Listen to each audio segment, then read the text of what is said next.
Tema daripada firman Tuhan adalah damai yang mengalahkan kekhawatiran. Dan firman Tuhan di dalam Filipi pasal 4 ayat yang ke-7. Nah, kalau sudah dapat bisa kita baca bersama-sama atau bisa lihat di layar depan. 2, 3, ya. Damai sejahtera Allah yang melampaui segala akal akan memelihara hati dan pikiran dalam Kristus Yesus. Ya, tema ini tema yang istilahnya bahasa iman. Damai yang mengalahkan kekhawatiran. Kekhawatiran adalah salah satu senjata terbesar yang digunakan untuk melemahkan iman.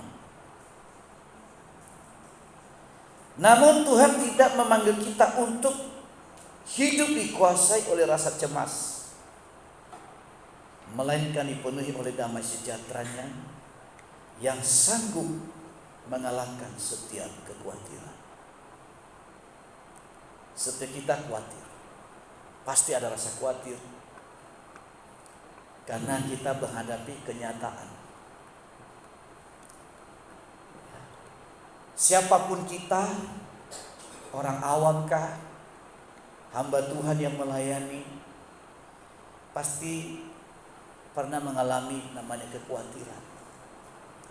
Orang usaha, seorang sales, pasti mengalami kekhawatiran bagaimana mendapatkan target. Pasti mengalami itu. Bahkan kekhawatiran itu juga orang mati pun juga ada kekhawatiran digusur di Jakarta. Tapi Alkitab berkata, roh dalam diri kita lebih besar daripada roh yang ada di dalam dunia ini. Sehingga kita tidak dikuasai oleh rasa takut, tapi roh keberanian. Dan roh keberanian ini kita bisa perolehnya berdasarkan iman percaya kepada Yesus. Dan iman percaya kepada Yesus itu dibuktikan dengan tindakan kita, dengan hubungan yang baik dengan Tuhan. Amin. Amin. Yang di lagu kita mengatakan tiada lelah bekerja di ladangnya, bisa lelah kita. Ya, kita udah berbuat baik, orang bisa tuding kita jelek. Betul enggak?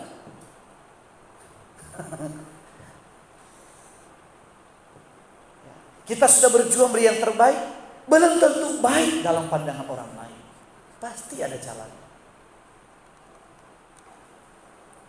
Di Indonesia ini, kalau kita lihat dari presiden pertama sampai presiden ke-8,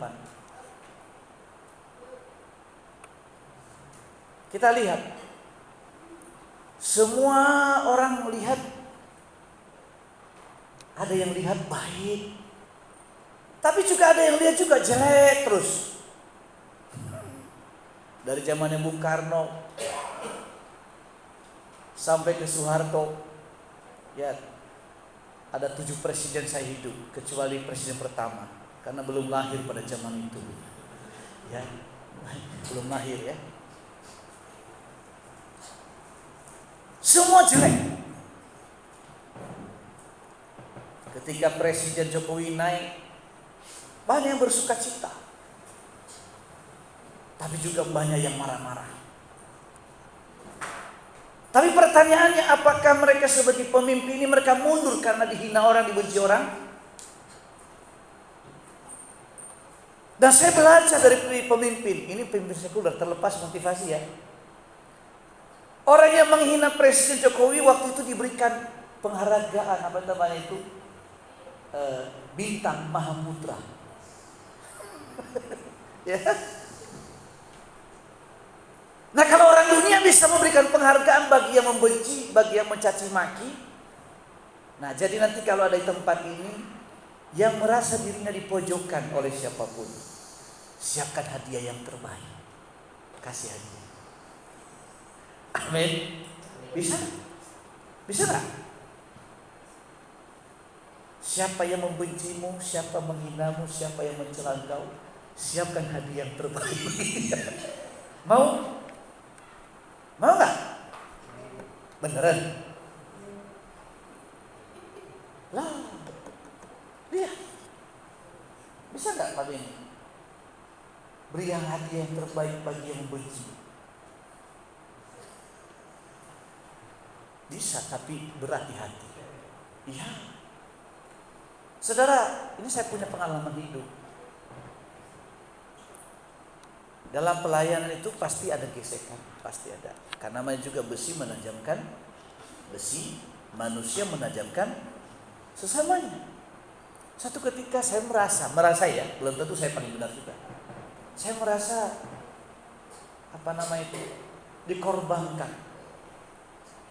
Merasa istilahnya dikhianati. Menurut perasaan saya. Sehingga apa? Setiap saya ketemu itu orang, bencinya bukan main. Walaupun salaman dengan munafik. Ya jujur saudara, ini saya jujur. Kenapa jaga wibawa hamba Tuhan gitu loh? Masa nggak salaman? Salut. Tapi satu ketika saudara, ketika saya belajar firman Tuhan, nanti baca Roma, ketika seterumu lapar beri dia makan. Kalahkanlah kejahatan dengan kebaikan. Dengan demikian kau menumbuhkan bara api di atas kepalanya. Dan akhirnya saya belajar merendahkan hati. Saya ketemu, berusaha untuk tulus tapi berat di sini. Saya salam, saya peluk laki-laki yang perempuan.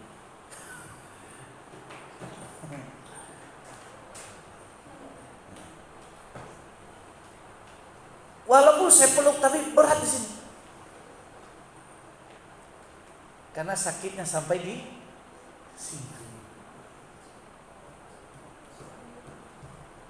Tapi akhirnya saya kuat juga.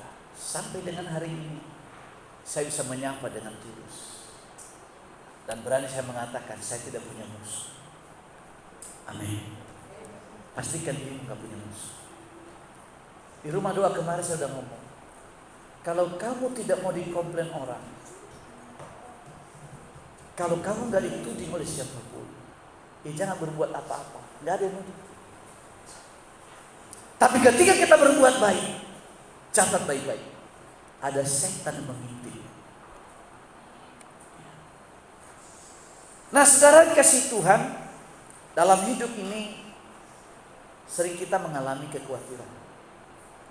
Kemarin pulang rumah doa, Bu Leslie tiba-tiba nangis di belakang saya. Sedih hati.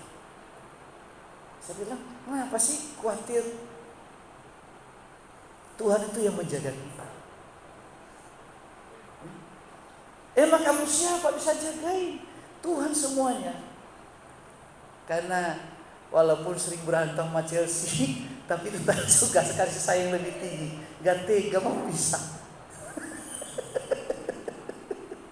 Tadi pagi pun berantem. Tapi sebagai orang tua ada rasa khawatir kan? Karena kasih sayang lebih tinggi daripada apa? Perbedaan. Saya sebagai bapak juga ada rasa khawatir. Kata orang daerah sana itu daerah, ngeri katanya. Secara manusia kita khawatir karena apa? Kita banyak informasi yang terima. Saya mau bilang, dekat dengan dirimu pun, kalau memang Tuhan lepas tangan, kacau balau juga. Betul gak? Jadi percaya sama Tuhan. Kalau sampai hari ini bisa secantik ini, itu Tuhan yang menjaga. Amin. Ya. Tapi jujur waktu Bu Leslie mau nangis, saya juga mau nangis juga. Cuma saya tahan diri, jaga wibawa. Gara-gara apa? Cuma saya pura-pura apa? Nggak mau terbawa suasana. Memberi semangat. Tapi sebetulnya saya juga kenapa? Iya, hubungan anak dan orang tua bagaimanapun kasih sayang lebih tinggi. Ada kekhawatiran tersebut. Makanya ya, tetap semangat. Keluarga kita itu Tuhan yang menjaga. Karir kita Tuhan yang menjaga. Tuhan yang membawa kita naik dan bukan turun. Maka itu jangan khawatir. Bukti kita gak khawatir itu kita bertekun mencari wajah Tuhan. Melepaskan doa setiap hari bagi diri kita, keluarga, dan orang-orang kudusnya Tuhan. Doakan siapapun yang teringat di hatimu. Saudara, setiap pagi saya gak pernah terluput mendoakan satu persatu. Baik yang akan nakal-nakal dikit maupun juga yang nurut-nurut, sama saya mengisi.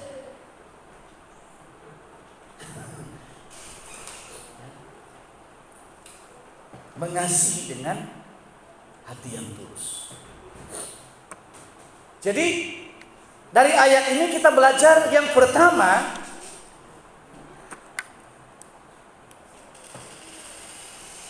ya, halo. Yang pertama,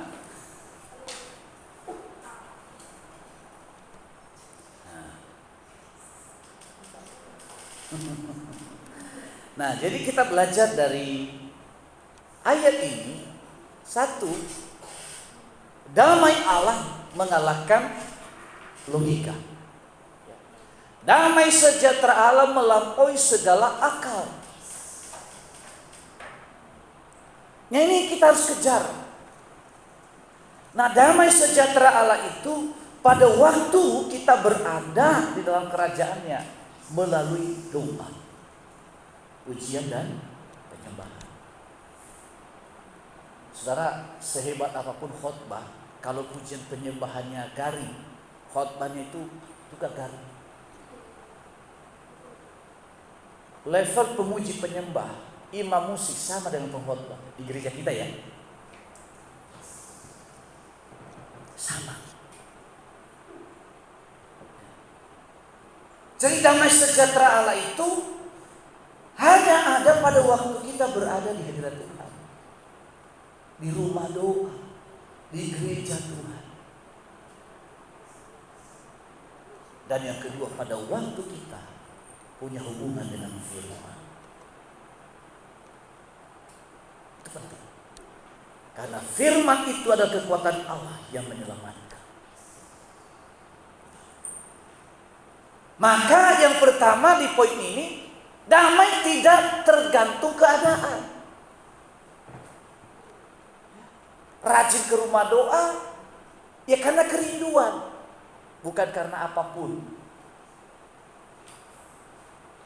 Ya, di grup jemaat kan saya kasih pengumuman. Nanti jam 6 pas sore pintu tetap kunci.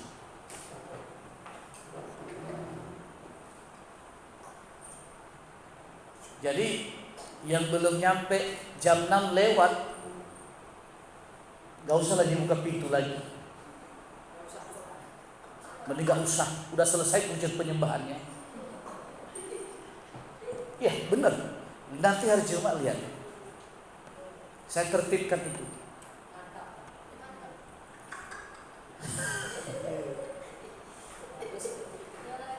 Karena apa? Saya lagi bawa firman Tuhan, pintu zoom, terganggu, kasihan jemaat yang lain.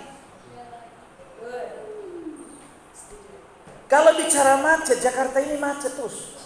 Sampai kita mati, Jakarta macet. walaupun pusat ibu kota dipindahkan ke Kalimantan.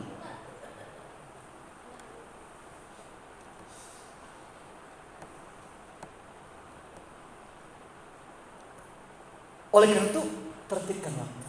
Minimal lah, apa susahnya sih 17.30. Saya tinggal itu di Bojongsari Depok loh. Jauh. Karena 2 jam perjalanan.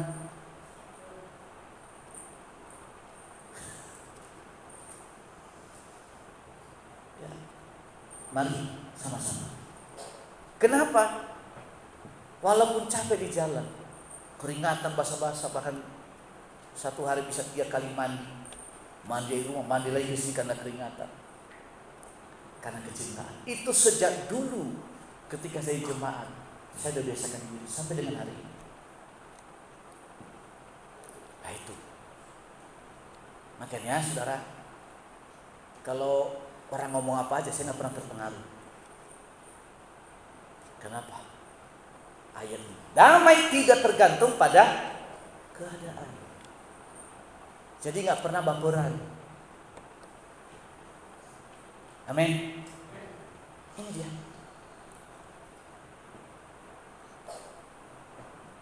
Yang kedua, ketika dunia melihat alasan untuk takut, iman melihat alasan untuk percaya. Saudara, Indonesia ini unik loh. Banyak orang yang hebat imannya. Ingat dulu waktu meledak bom di Sarinah? Ingat gak? Kalau negara lain kabur beda, kita selfie.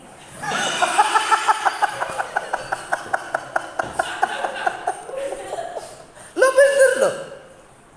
Kalau Anda buka Facebook, waktu itu TikTok belum populer ya. Status WA, ya, itu semua ada ibu-ibu yang selfie. Lagi bom meledak di belakang, di parkiran, dia selfie.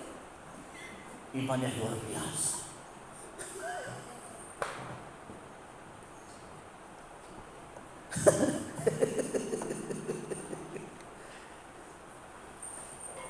Saudara yang kasih Tuhan,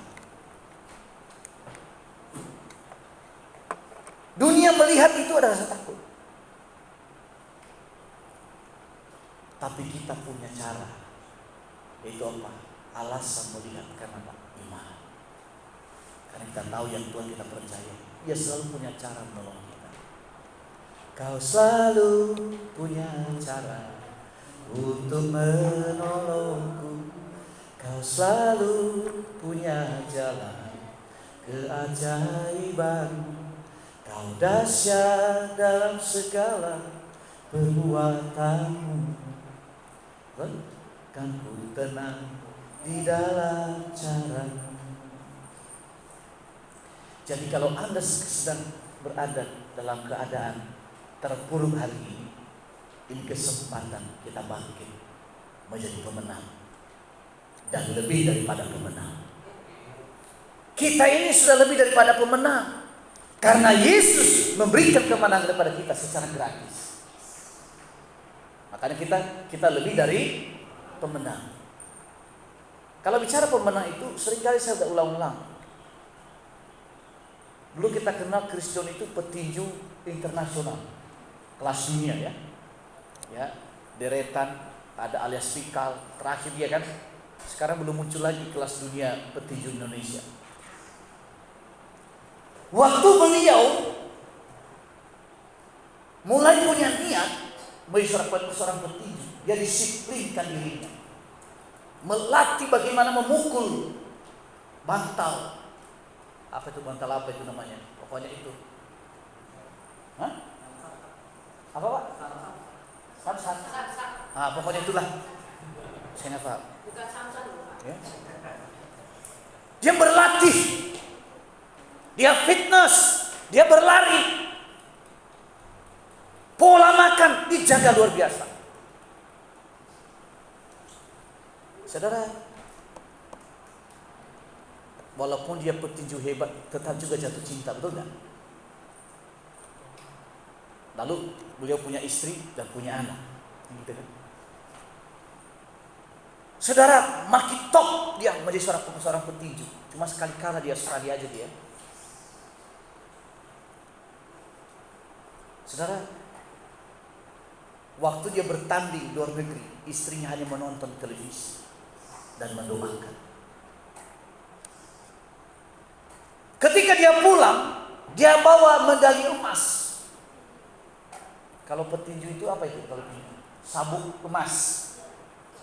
Bawa cek kontra iklan. Ya. Kemudian baju-baju kaos dicetak gambarnya Chris John. Sampai kecipratan pengusaha UKM karena keberhasilan. Wah, luar biasa. Setiap dia pulang selalu membawa sabuk, medali, membawa cek, kontrak iklan, dan lain sebagainya. Artinya uangnya banyak. Ketika dia pulang, bercerita dengan istrinya, wah, hampir saya kalah. Tapi nggak tahu, saya tiba-tiba menangkis dan membalas dan jatuh lawan. Istrinya tertawa. Oh iya. Kan orang Kristen juga kan, puji Tuhan ya, Tuhan baik. Kan? Setelah udah selesai, ya, istri menyiapkan makan, sediakan minum, ya mungkin air panas untuk mandi, air hangat maksud saya, bukan air panas masih direbus suaminya. Setelah selesai santai, istrinya berkata, mana ceknya, biar saya yang kelola. Ya kan? 1 miliar cek. Istrinya tidak perlu kerja keras, tidak perlu berlatih bertinju, mendapatkan 1 miliar cek ini. Cukup bagi dia hidup bersama dengan Kristus, menjadi belahan jiwa. Amin. Siapa sebetulnya yang pemenang? Ya, istrinya. Amin. Istrinya lebih dari pemenang. Kristus boleh ditulis namanya, digambarnya, ditaruh di reklame. Tapi sebetulnya yang paling sukses itu istrinya. Dapatkan cek bukan karena perjuangannya, tapi dapatkan cek itu karena apa? Mendampingi suaminya dengan setia. Yesus yang mati di kayu salib menjadi pemenang atas maut dan dosa. Ketika kita percaya kepada Yesus, dikatakan kita lebih daripada pemenang. Amin. Sehingga mati pasti masuk surga. Percaya mati masuk surga? Hanya berdasarkan percaya kepada Yesus sebagai Tuhan dan Juru Selamat dan menerima. Nah, dunia ini juga kita bisa mampu menaklukkannya dengan iman percaya kepada Yesus. Maka dari itu gunakan kata-kata iman dikala kamu dalam kesesakan. Yang ketiga, saudara, orang yang bersandar kepada Tuhan akan tetap tenang meskipun badai belum berlalu. Tetap tenang. Ini orang yang bersandar kepada Tuhan. Saat badai menentang, aku tak akan goyah. Aku tak akan goyah, sebab Kau sertaku.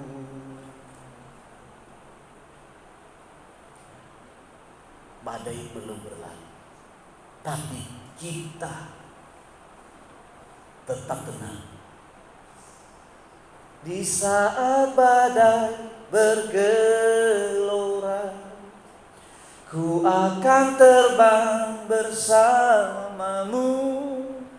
Bapa Kau Raja atas semesta, ku tenang sebab Kau Allahku.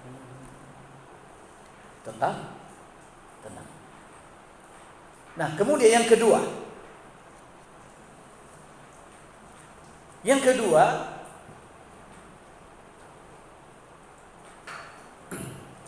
damai menjaga hati dan pikiran. Orang yang capek, saudara, biasanya itu emosinya apa namanya? Tensinya bisa cepat tinggi. Siapa yang sering capek di sini?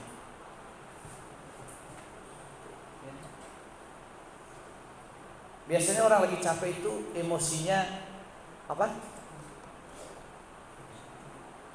Dan berpotensi gampang tersinggung. Sensitif, makanya kalau orang lagi angkat barang dari bawah misalnya ya. Misalnya lagi angkat barang. Lagi ngos-ngosan, kamu ajak ngomong, hati-hati. Ya. Orang lagi, mana nasi gorengnya? Ini berpotensi.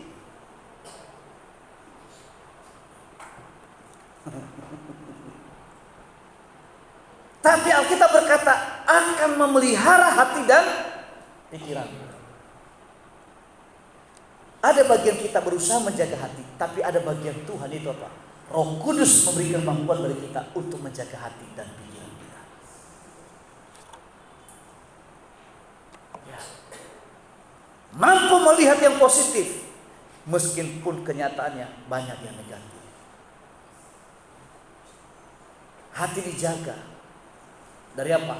Ketakutan, kepahitan. Ini penyakit orang di akhir zaman ini adalah kepahitan. Sekarang ini gampang banget orang sakit hati, heran saya juga. Maka dari itu kita harus kuat doa ini supaya hadirat Tuhan turun, supaya menyembuhkan orang-orang yang kepahitan itu, karena nggak ada obatnya. Nggak ada obat.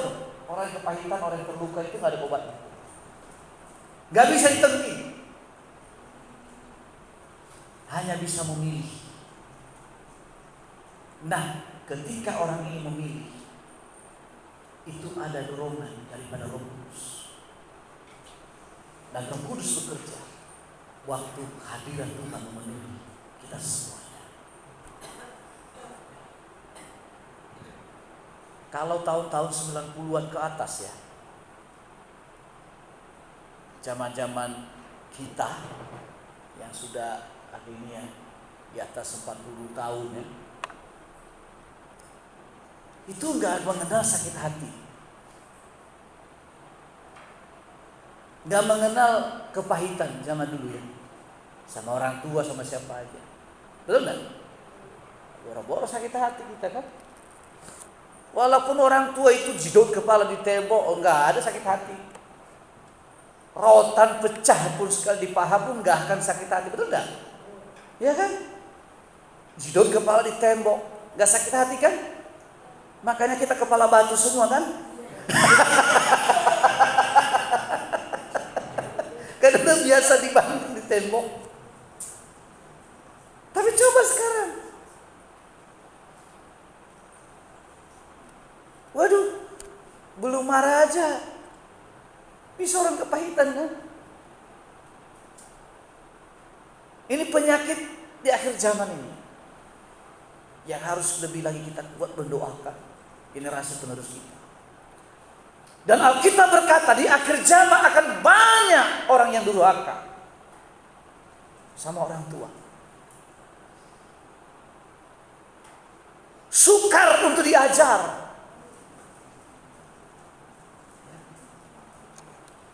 tidak pedulikan agama. Nah ini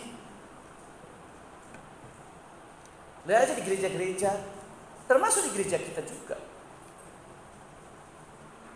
butuh mujizat untuk orang serius, ya kan? Bisa ibadah tapi pikirannya kemana-mana. Ini akhir zaman, nah, kita berada di sana.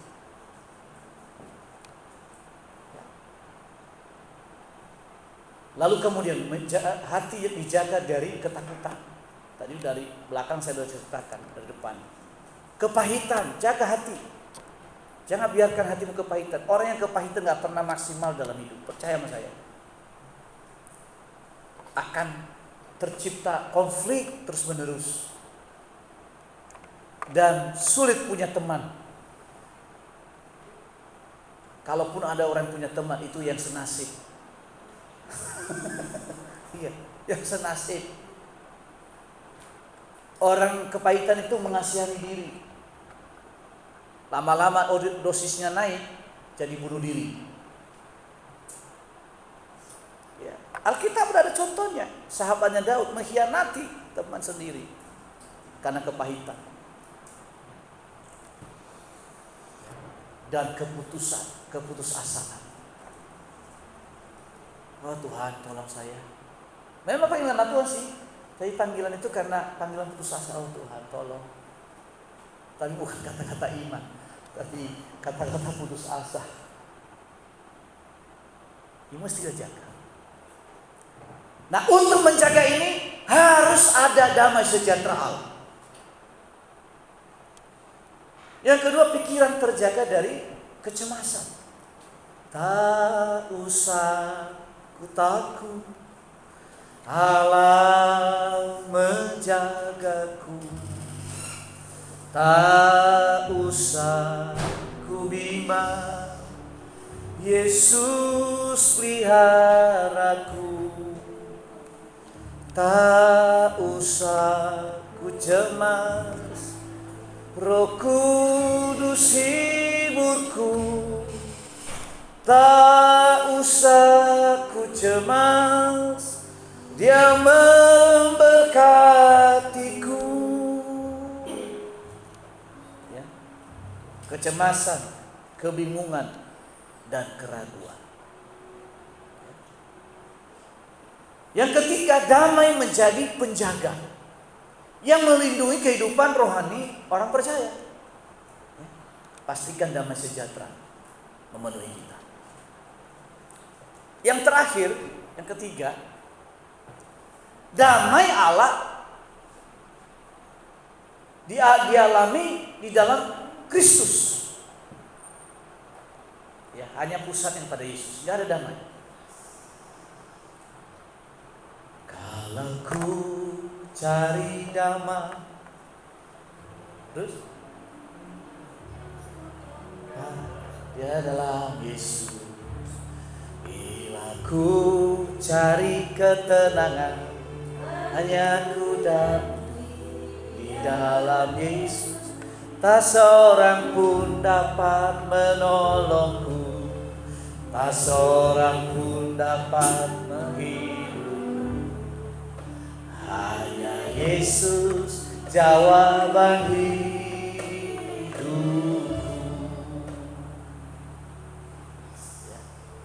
Dalam Kristus Yesus. Ya, dalam tanda kutip ya.